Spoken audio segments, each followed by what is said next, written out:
The loudest laughter in the room is often the sound of people who have no idea who they're standing in front of.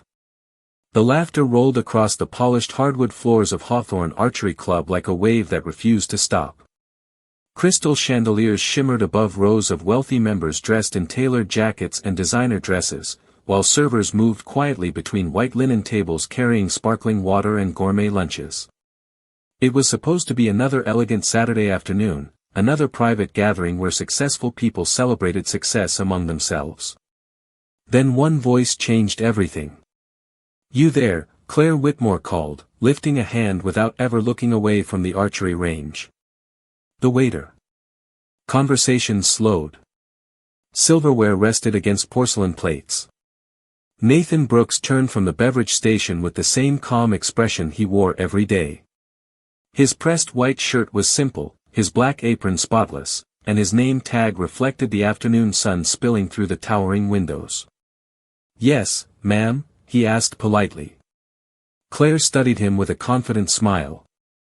She was the celebrated CEO of Whitmore Dynamics, admired for her intelligence, feared for her competitiveness, and photographed by magazines almost as often as movie stars. Her tailored emerald dress matched her composed confidence, and every eye in the club naturally followed wherever she stood. "You keep watching the targets," she said. "Tell me, have you ever actually fired one of those bows?" A few guests exchanged amused looks. Nathan smiled faintly. "Not today." The answer drew scattered chuckles. Claire crossed her arms. "Interesting response." Someone nearby whispered, "Probably doesn't even know which end of the arrow points forward." More laughter followed. Nathan remained still, his hands folded respectfully in front of him. He neither defended himself nor encouraged the jokes. His silence somehow made the laughter grow louder. Claire walked toward the shooting lane where an advanced compound bow rested on a stand beside a practice target nearly 80 yards away. Suspended from a nearly invisible fishing line in front of the center ring hung a silver commemorative coin no larger than a quarter. "See that?" she asked, pointing toward it. "No one here has hit it all afternoon." The crowd nodded. Even experienced members had missed repeatedly. "I have an idea," Claire continued, turning back toward Nathan. "If you're so interested in watching, why don't you entertain us? Hit the coin." The room erupted again. Nathan glanced toward the target before looking back at Claire. "I'm here to serve lunch, not compete." "Or maybe," Claire replied with a playful grin, "you're afraid everyone will discover you're terrible." Cameras quietly appeared as several guests lifted their phones. The atmosphere shifted from casual amusement to eager anticipation. Nathan noticed every lens aimed in his direction, but his expression never changed. Across the room, 9-year-old Lucy Brooks sat patiently at a small corner table with a coloring book, waiting for her father's shift to end. She looked up when she heard the laughter, searching for him with quiet concern. Nathan met her eyes for only a second, offering the smallest reassuring smile before returning his attention to the guests. He had promised her pancakes after work. That promise mattered far more than applause from strangers. Claire stepped closer, lowering her voice just enough to sound personal while ensuring everyone could still hear.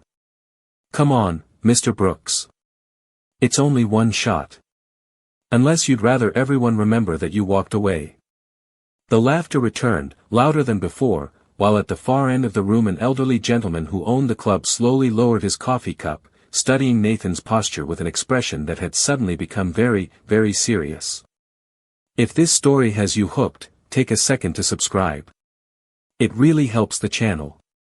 Also, are you Team CEO or Team Single Dad? Let me know in the comments. Now, back to the story. Nathan could feel every pair of eyes following him, yet the weight that rested on his shoulders did not come from strangers. It came from the little girl quietly sitting in the corner with a box of crayons and a paper place mat covered in colorful drawings of mountains, pine trees, and smiling stick figures. Lucy Brooks looked up again, offering her father the same warm smile she always gave him after school. It was a smile that reminded him exactly why he had chosen a quieter life. He walked toward her table carrying a fresh glass of lemonade. "Everything all right, sweetheart?" he asked softly. Lucy nodded. "I am almost done with the picture." She pushed the drawing toward him. In the center stood a little girl holding hands with a man beneath a bright blue sky. Above them she had written in careful block letters, "My dad is my hero." Nathan smiled with gentle pride. "That is beautiful. Do you think they are laughing at you?" Lucy whispered, glancing toward the crowd. Nathan looked back only briefly before returning his attention to her. "Sometimes people laugh because they do not know someone else's story." She frowned slightly. "Does that make them mean?" Nathan carefully considered his answer before kneeling beside her chair. "Not always. Sometimes it just means they have not learned enough yet." Lucy accepted the answer with the quiet wisdom children often possess. She reached into her backpack and handed him a folded napkin. Inside rested a small bronze-colored Marine Challenge coin, its edges worn smooth from years of careful handling. "You forgot this in the truck this morning." Nathan stared at the coin for a moment before gently closing his fingers around it. The engraved eagle, globe, and anchor reflected the afternoon sunlight for only an instant before disappearing into his palm again. "Thank you," he said quietly.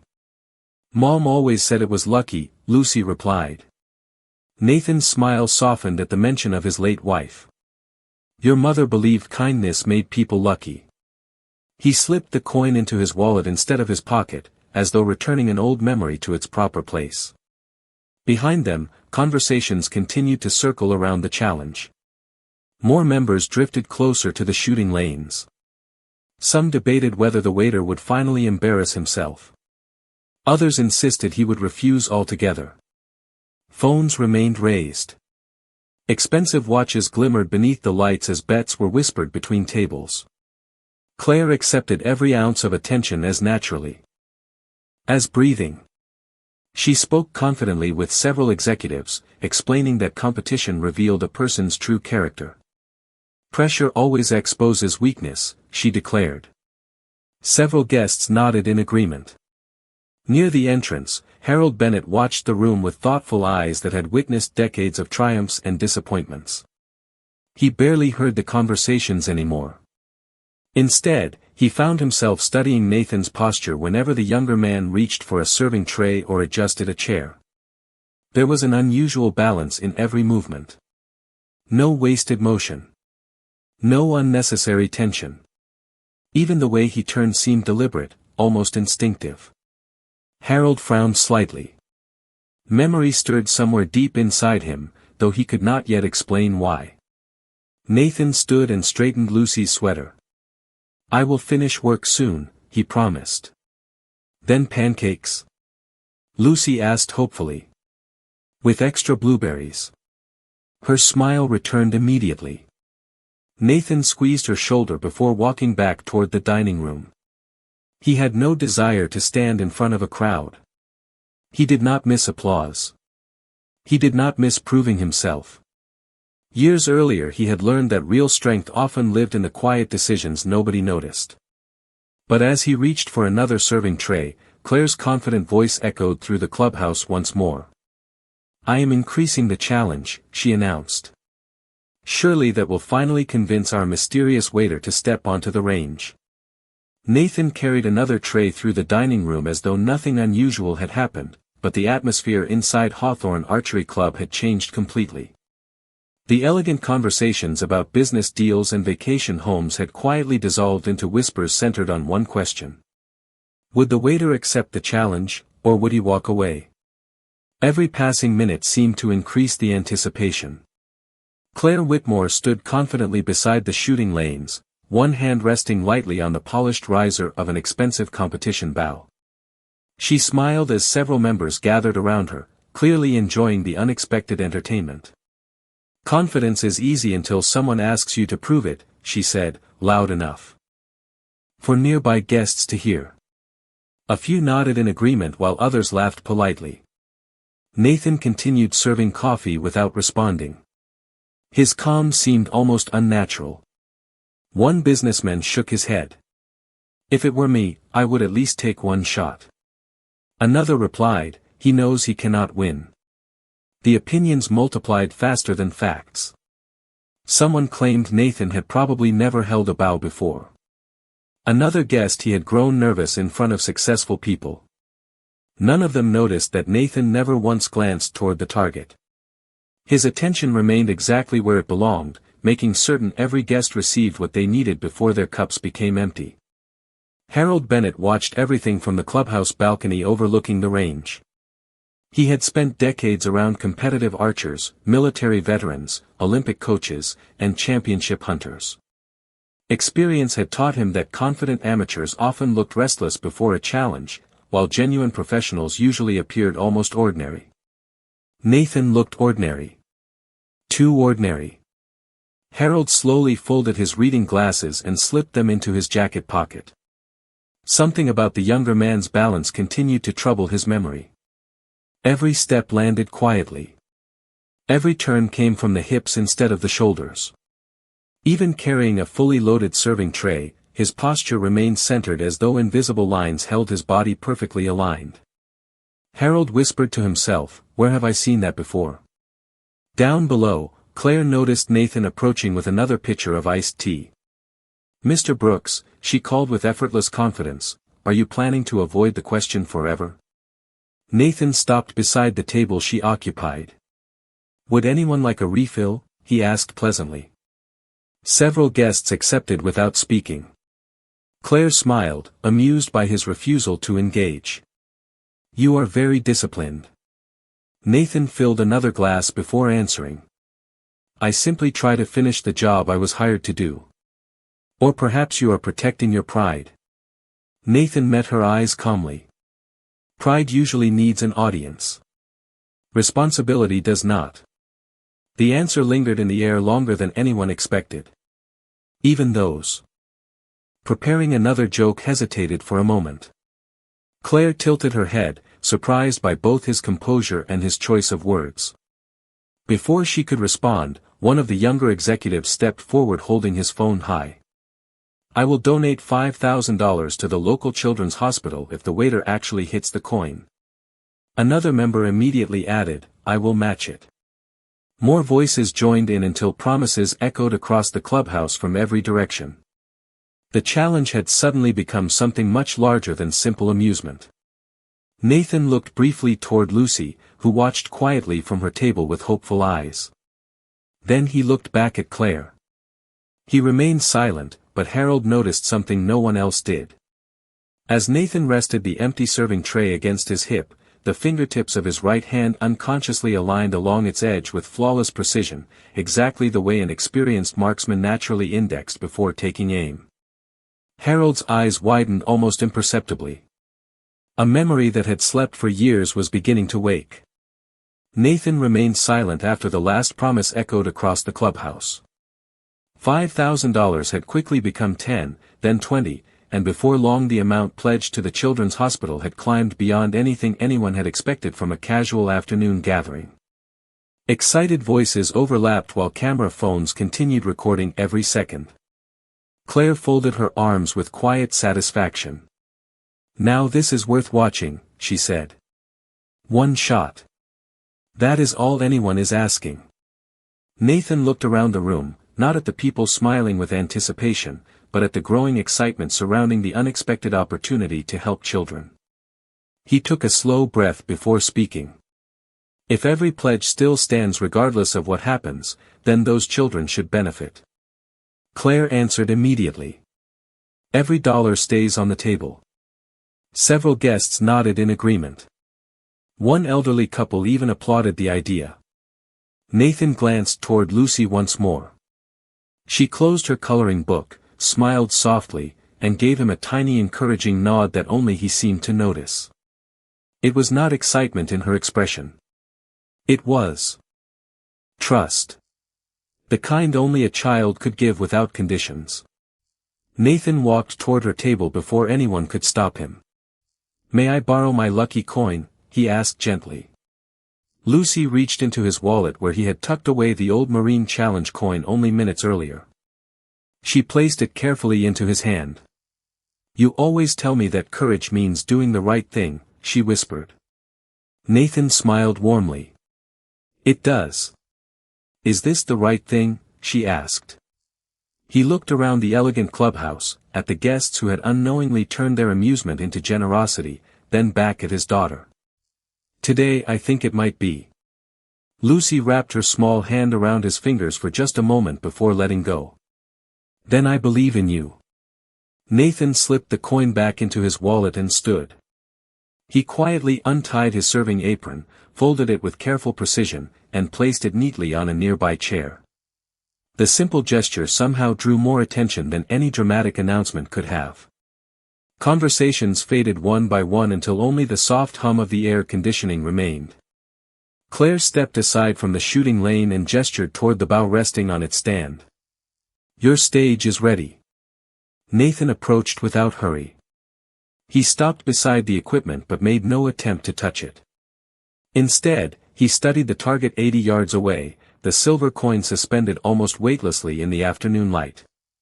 Tiny currents of air drifting through the partially opened clubhouse doors caused the fishing line to sway almost imperceptibly. Most people never noticed. Nathan did. Harold Bennett slowly descended the staircase overlooking the range, never taking his eyes off Nathan. The older man's heartbeat seemed strangely louder with every step. He watched as Nathan quietly observed the room before looking toward the tall windows where sunlight reflected off nearby trees. Nathan was not measuring confidence. He was measuring light, distance, movement, and wind. Harold felt a chill despite the warm summer afternoon. No, he whispered under his breath. It cannot be. Claire picked up the bow and extended it with a confident smile. Let us see whether all that silence was wisdom. Or simply fear. Nathan accepted the bow with both hands. His fingers settled around the grip naturally, almost gently, as though greeting an old friend rather than holding unfamiliar equipment. He did not test the weight. He did not adjust his stance. He simply stood there for one quiet moment, and something invisible shifted inside the room. Harold stopped walking altogether. His eyes widened as years of forgotten memories rushed back with startling clarity. He had seen someone stand exactly like that before, long ago, on a military training range where every movement carried purpose, discipline, and extraordinary control. No one else recognized it yet, but Harold suddenly knew with absolute certainty that the challenge everyone believed impossible had never truly been impossible for Nathan Brooks. Nathan rested the lower limb of the bow lightly against the polished wooden floor and closed his eyes for only a single breath. When he opened them again, the noise inside Hawthorne Archery Club seemed to disappear, although no one had actually stopped breathing. Crystal glasses no longer clinked. Chairs no longer shifted. Even the soft jazz drifting through the ceiling speakers suddenly felt distant. Claire Whitmore watched him with folded arms, expecting hesitation, perhaps even embarrassment. Instead, she found herself studying a man who no longer looked like the quiet waiter serving iced tea only moments earlier. Nothing about Nathan appeared dramatic.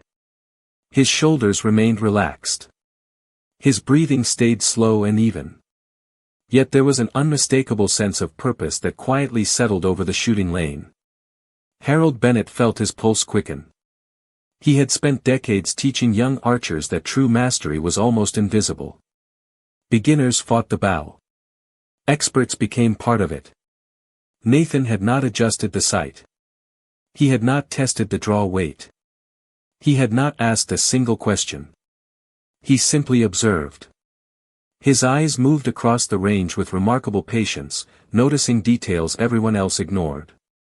The silver coin drifted almost half an inch with each faint breeze entering through the open terrace doors. Sunlight reflected differently whenever a passing cloud softened the afternoon sky. Tiny leaves beyond the target fluttered in opposite directions, revealing two separate wind currents crossing the range. Nathan absorbed every detail without appearing to move at all. Claire finally broke the silence. You may begin whenever you are ready. Nathan acknowledged her with a polite nod but said nothing. He selected a single arrow from the quiver and inspected its shaft with calm precision before placing it against the bowstring. His fingers settled into position so naturally that Harold instinctively took one slow step forward. The elderly owner whispered under his breath, "Perfect anchor, perfect alignment." A long-time member standing beside him frowned. "Did you say something?" Harold barely heard the question. His attention remained fixed on Nathan. The younger man's left elbow rotated almost effortlessly into line. His shoulders formed a balanced frame that looked less like practice and more like memory. Years of disciplined repetition revealed themselves without the slightest attempt to impress anyone. Across the room, Lucy clasped both hands together beneath her chin. She was not nervous. She had seen that calm expression before whenever her father patiently repaired something around their small home or helped her with homework after long shifts at the club. To her, this was simply the face of a man who always finished what he started. Nathan slowly raised the bow. The movement was smooth enough to resemble a sunrise rather than an action. The string came back steadily until it rested beside his jaw. No trembling. No strain. Just complete control. Several experienced members exchanged puzzled looks. One quietly lowered his phone. Another forgot to continue recording altogether. Claire's confident smile faded ever so slightly. She had expected uncertainty, but what she saw instead was absolute familiarity. Nathan's eyes remained fixed beyond the coin itself, focused on something invisible to everyone else. Seconds passed. He did not rush.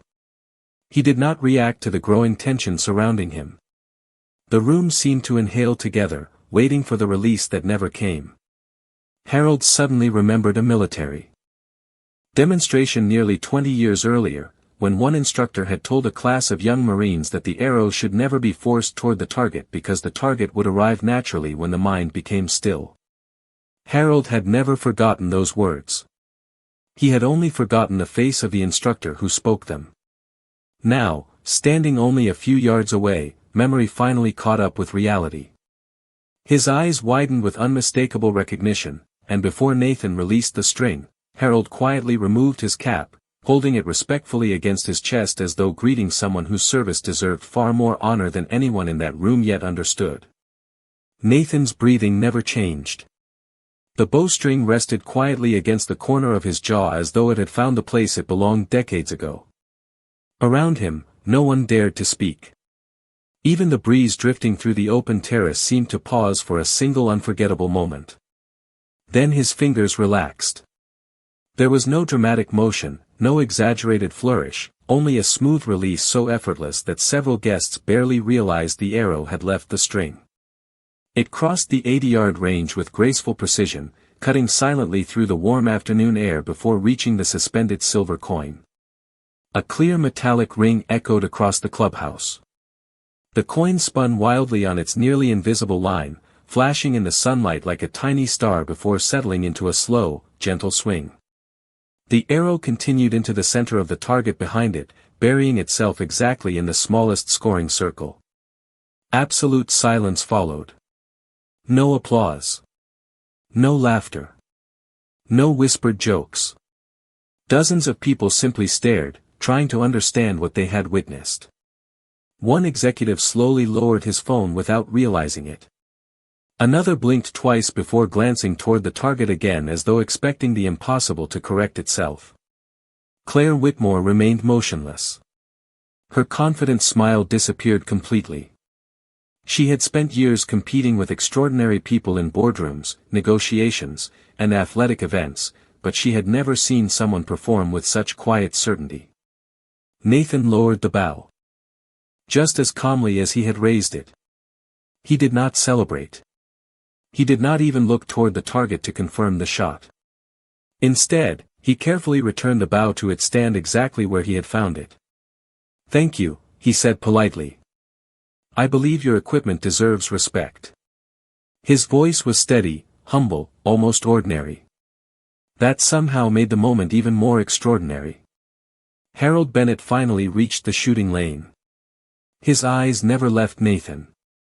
The elderly owner stood only a few feet away before speaking so softly that only Claire could hear him. "Do you know who that man is?" Claire slowly shook her head, still unable to take her eyes off Nathan. Harold swallowed hard. "He is not simply a waiter."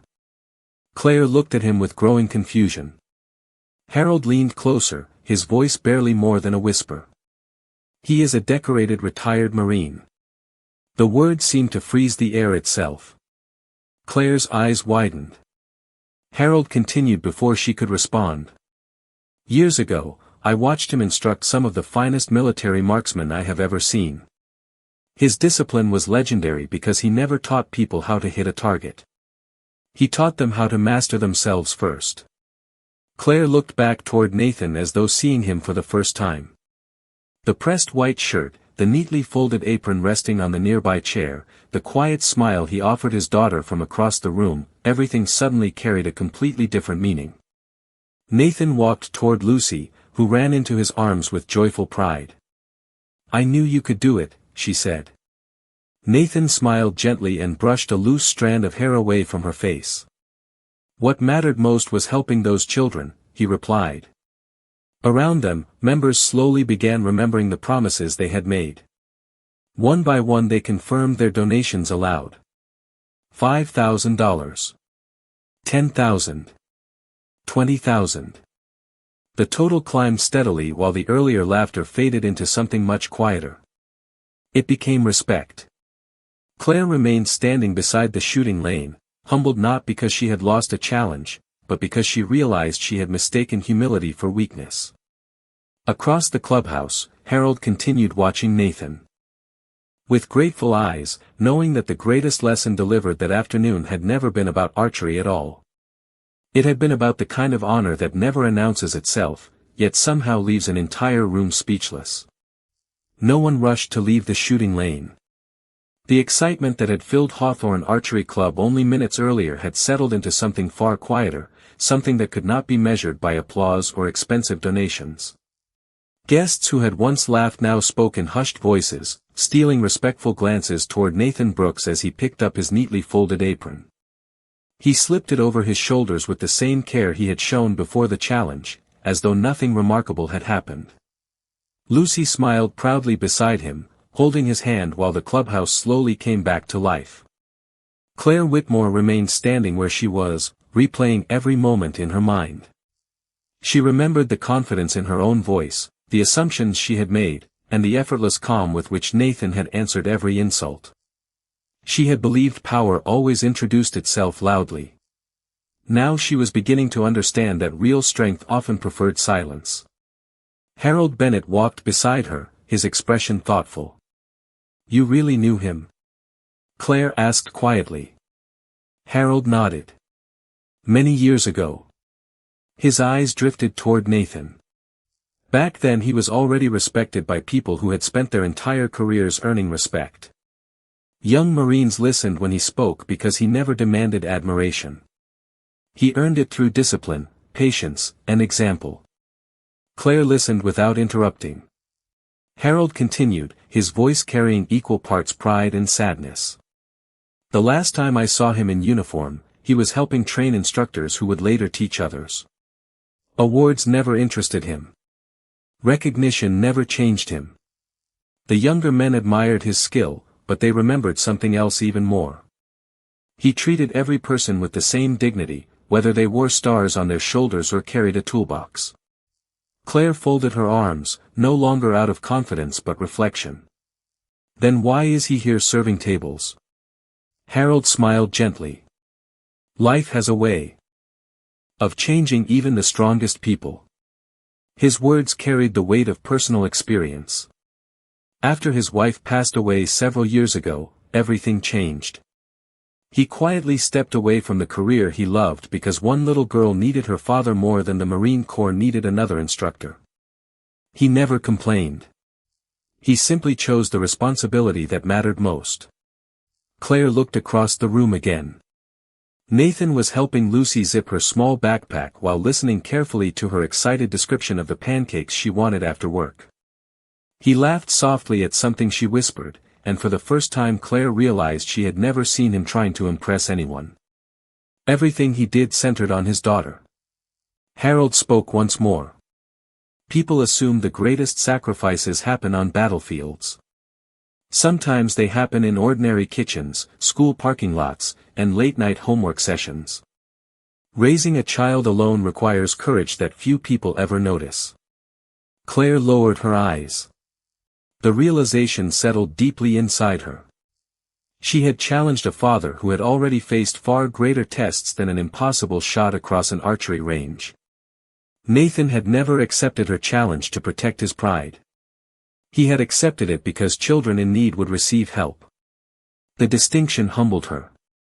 Nearby, several members approached the donation table to increase their pledges even further. The conversation had shifted completely. Nobody discussed the incredible shot anymore.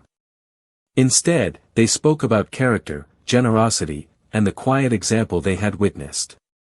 Nathan never joined those conversations. He simply collected the empty glasses left on nearby tables and thanked each guest with the same warm courtesy he had shown before anyone knew his story. Claire watched him for a long moment before taking a slow breath. She knew an apology deserved more than polite words. It required humility, the very quality she had failed to recognize in him until this unforgettable afternoon. Claire Whitmore waited until Nathan finished clearing the last table before taking a slow walk across the clubhouse. For the first time that afternoon, no one followed her. Because she was the famous chief executive officer. Instead, every quiet glance followed the man standing beside a service cart, carefully polishing a glass before placing it neatly onto a tray. Nathan noticed her approaching and offered the same courteous smile he gave every guest. "Can I get you anything before we close the dining room?" he asked. Claire stopped a few feet away and shook her head gently. "Actually, I came to give something back instead." Nathan waited patiently without interrupting. She took a slow breath. "I owe you an apology." The surrounding conversations faded once again as nearby members quietly listened. Claire did not seem to notice. "I judged you by your job instead of your character. I assumed confidence belonged only to people with titles, expensive clothes, or impressive resumes. I was wrong."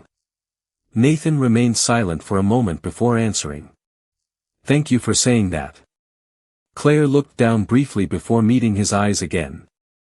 "You could have embarrassed me in front of everyone. Instead, you simply completed the challenge and walked away." Nathan smiled softly. Winning was never the goal. "Then what was?" she asked. He glanced toward the donation table where volunteers continued recording new contributions for the children's hospital. "Keeping my promise to my daughter and helping children who need it. Everything else was just noise." Claire followed his gaze. The donation total had climbed well beyond $100,000, and more members were still adding their names. She smiled quietly. "You changed the entire room without raising your voice." Nathan folded a clean towel and placed it beside the serving station. "People change themselves. Sometimes they only need a reason." Harold Bennett joined them carrying a small wooden presentation case. He stopped in front of Nathan with visible respect. "I have kept this in my office for almost 18 years, he said. Opening the case revealed a polished silver challenge trophy awarded during a national military archery exhibition hosted at the club many years earlier. Harold smiled warmly. "You left before the ceremony ended. You never came back to claim it." Nathan looked genuinely surprised. "I thought someone else received it." Harold chuckled. "No. You simply disappeared before anyone could congratulate you." Nathan gently touched the edge of the case before carefully closing the lid again. "I appreciate the gesture, Harold, but I cannot accept it." Harold looked puzzled. "It belongs to you." Nathan shook his head with quiet gratitude. "Today belongs to those children. If you would not mind, perhaps the trophy could be auctioned instead. Maybe it can help one more family." Harold stared at him for a long moment before smiling with misty eyes. I believe it will. Claire watched the exchange in complete silence. She had spent years negotiating multi-million-dollar contracts, yet she had never witnessed someone walk away from recognition so naturally. Lucy hurried over, slipping her small hand into Nathan's. "Daddy, are we still getting pancakes?" she asked hopefully. Nathan laughed warmly. That was never in doubt. Claire smiled for the first time without pride or competition. "May I cover your dinner?" Nathan looked at Lucy before answering. "That is kind of you, but I promised her that I would earn it." Lucy squeezed his hand proudly. Claire nodded with genuine understanding. "Then I hope you both enjoy every bite." As Nathan and Lucy walked toward the exit together, members of the club slowly stood one after another. No one had asked them to. No announcement had been made. Yet the quiet standing ovation spread across the clubhouse until every person remained on their feet, honoring not the remarkable shot they had witnessed, but the remarkable man who had quietly reminded them that dignity never needs to announce itself to be seen. The evening sun painted long golden lines across the parking lot as Nathan Brooks opened the passenger door of his aging pickup truck for Lucy. She climbed inside with the easy happiness that only children seem to carry, hugging her backpack against her chest before looking back toward Hawthorne Archery Club one last time. Through the clubhouse windows, dozens of people were still standing together, talking quietly about everything they had witnessed. Nathan smiled to himself, closed the truck door gently, and walked around to the driver's side. He slipped behind the wheel, started the old engine, and eased onto the quiet country road leading toward home. For several peaceful miles neither of them spoke. They simply listened to the soft hum of the tires rolling over the pavement while late afternoon sunlight filtered through the tall oak trees. Finally Lucy broke the silence. "Daddy?" "Yes, sweetheart. Were you really a hero?" Nathan smiled without taking his eyes off the road. "I was a Marine." That was enough. Lucy tilted her head thoughtfully. "But everyone looked at you differently after they found out." Nathan nodded gently. "Sometimes people need new information before they can see what has always been there." She considered that answer carefully before asking another question. "Does it make you sad when people judge you?" Nathan rested one hand lightly on the steering wheel. "It used to. Then I realized something your mother taught me a long time ago." Lucy smiled at the mention of her mother. "What did she say?" Nathan glanced briefly toward the fading sunset. "She said that if someone misunderstands you, do not spend your life trying to win every argument. Spend it becoming the kind of person that truth eventually introduces for you." Lucy smiled quietly. "I like that." Nathan reached into his wallet while waiting at a red light and gently removed the old Marine Challenge coin. He turned it over once before placing it into Lucy's hand. "I think it is time this belongs to you." Her eyes grew wide. "Really?" He nodded. "Not because of what it represents from my past, but because of what I hope it reminds you in your future." She held the coin carefully between both hands. "What should I remember?" Nathan's answer came without hesitation. "That kindness is never weakness. That dignity never needs permission. And that the strongest people are usually the ones who have nothing left to prove." Lucy closed her fingers around the coin and smiled with quiet pride. A few minutes later they pulled into a small neighborhood diner where the smell of fresh pancakes drifted through the evening air. The waitress recognized them immediately and waved them toward their favorite booth by the window. Nathan ordered blueberry pancakes exactly as promised, and Lucy laughed as whipped cream formed a little mountain on top of her plate. Across town, Claire Whitmore stood alone beside the archery range long after every guest had gone home. The target still remained in place, and the silver coin gently swayed in the evening breeze. Harold Bennett joined her without saying a word. After a long silence Claire finally spoke. "I came here believing success meant being the most accomplished person in the room." Harold smiled softly. "And what do you believe now?" Claire watched the coin catching the last rays of sunlight. I think the greatest person in the room is often the one who never feels the need to tell everyone who they are. Harold nodded. That is a lesson some people spend a lifetime searching for. As darkness settled over the quiet clubhouse, the laughter that had filled those elegant halls only hours earlier had completely disappeared. In its place remained something far more lasting. Respect.